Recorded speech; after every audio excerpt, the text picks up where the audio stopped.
اعوذ باللہ من الشیطان اللعین الرجیم بسم اللہ الرحمن الرحیم فاستجاب له ربه فصرف عنه کیدہن انہ هو السمیع العلیم اللہم صل علی محمد وآل محمد وعجل فرجہم سلام علیکم ورحمۃ اللہ وبرکاتہ۔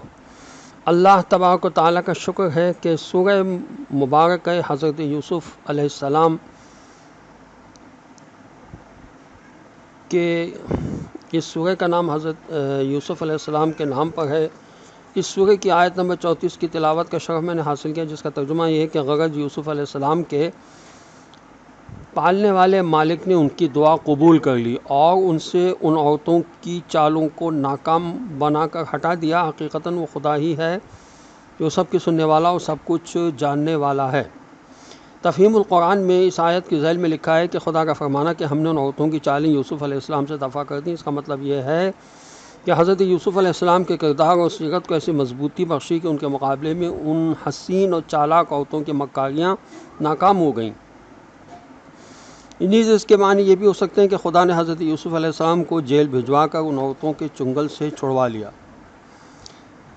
اس سے معلوم ہوا کہ بعض دفعہ جس بلا کو ہم بلا سمجھتے ہیں وہی بلا ہمارے چھٹکارے کا سبب بن جاتی ہے۔ احادیث میں آیا ہے کہ مومن پر بلائیں اس لیے بھی آتی ہیں کہ اس کے گناہوں کی سزا بن جائیں، تاکہ دنیا کی چھوٹی سزا کے ذریعے سے اس کو آخرت کی دائمی اور سخت ترین سزاؤں سے نجات مل جائے۔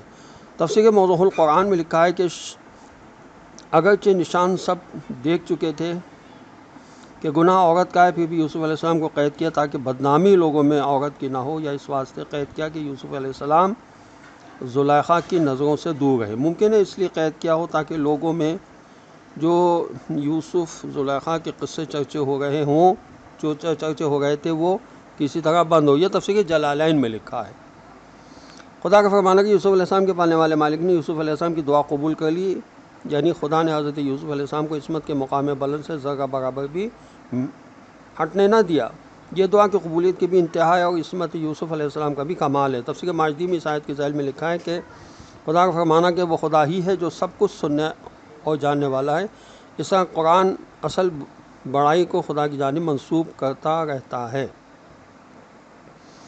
حضور اکرم صلی اللہ علیہ وسلم نے فرمایا میری امت کی افضل عبادت یہ ہے کہ خوشی کشادگی کا انتظار کریں، جس کو ہم کہتے ہیں فرج، اسی لیے دعائے فرج پڑھنے کا حکم دیا گیا ہے۔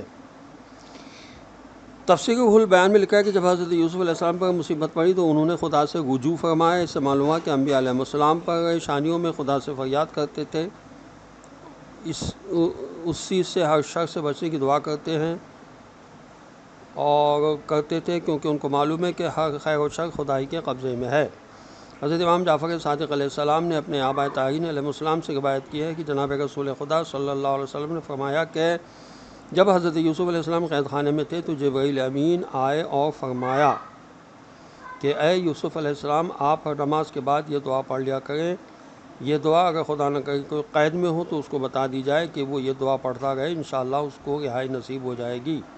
اور وہ دعا یہ ہے، یہ تفسیر صافی میں لکھی ہے صفحہ 247 پر، اور یہ اصول کافی میں بھی دعا لکھی ہوئی ہے کہ اللہم اجعل لی فرجا و مخرجا وارزقنی من حیث احتسب ومن حیث لا احتسب،